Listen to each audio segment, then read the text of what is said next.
Manitoba is a Canadian province located at the center of the country.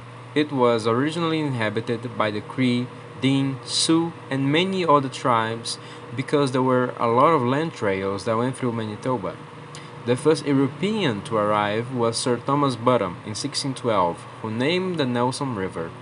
Manitoba was named Rupert's Land. The province was ceded to Canada in 1870 after Rupert's Land, led by Louis Riel, rebelled against the British. Louis was eventually killed by a British officer because of his rebellious act.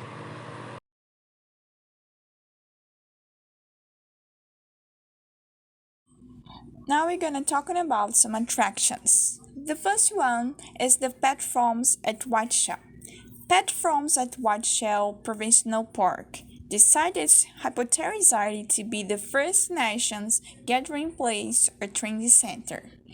Then Bannock Point pit forms are figures laid out on bedrocks in the forms of turtles, snakes, and humans, and also in abstracting parties. Anishinaabe and other First Nations people believe that they were left here long ago for the benefits for all the people that might visit the site to receive the teachings and healing. There are no fixed interpretations for the figures. And now we have the Canadian Museum for the Human's Right.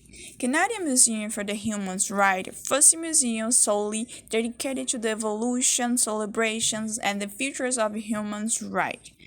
The purpose of the museum is to explore the subjects of humans' right with a special reference to Canada and hope that the public understanding of humans' right to promote respect for the others and encourage reflections and dialogue. And now we have the Forks Market and the Joston Terminal. The Forks Market and the Joston Terminal building are a storied historical building hosting a lovely market area with interesting shops, restaurants, and casual food stalls. The Forks is a historical site, meeting place in the green space in downtown Whitney, located at the fluence of the Red River and the Sustainable River. And the last we have Iceland Festival of Manitoba. Iceland Festival of Manitoba, known as Íslandagarinn, which take place over the long weekend at the start of August. The festival is a fun event for everyone with all kinds of activities and entertainment for the children and adults. Known as Íslandagarinn, the festival, which celebrates Iceland cultures and descendants, they have to a Viking statue to celebrate the cultures and the descendants.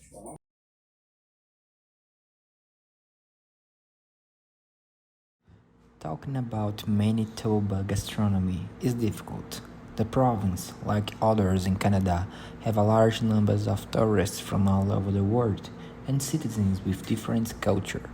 All of these make a place a cosmopolitan center that has large numbers of cultures that influence in the way they cook and the way they use the ingredients. So, the province, like the rest of Canada, consumes a lot of maple syrup, bottle tart, and an animal bar. But one ingredient is known by its quality in all over the world, the flour. Because of the strong wind is a very different species that survive in a rough winter of Canada, and its quality make the ingredient being appreciated as one of the best flour that a chef can use. By the way, the flour is also called by Americans flour, and it's used in Italy to make pasta. Fun facts about the province of Manitoba. The first one is the city of Churchill, that is known as the city of polar bears. The small village has only about 1,000 inhabitants who share the territory with polar bears. In autumn, bears appear near the coastal town to hunt seals in the frozen waters of Hudson Bay. It's estimated that there is at least one polar bear for every inhabitant of the city. City residents are in the habit of always leaving their cars unlocked as a way of offering shelter in case a bear comes their way in the middle of the street. The second one is about Winnipeg, the capital of the Canadian province. and is the third coldest city in the world, with average temperatures below freezing from November to March, but with very hot summers, with temperatures often reaching 30 degrees Celsius between May and September. The city today has just over 7,000 inhabitants.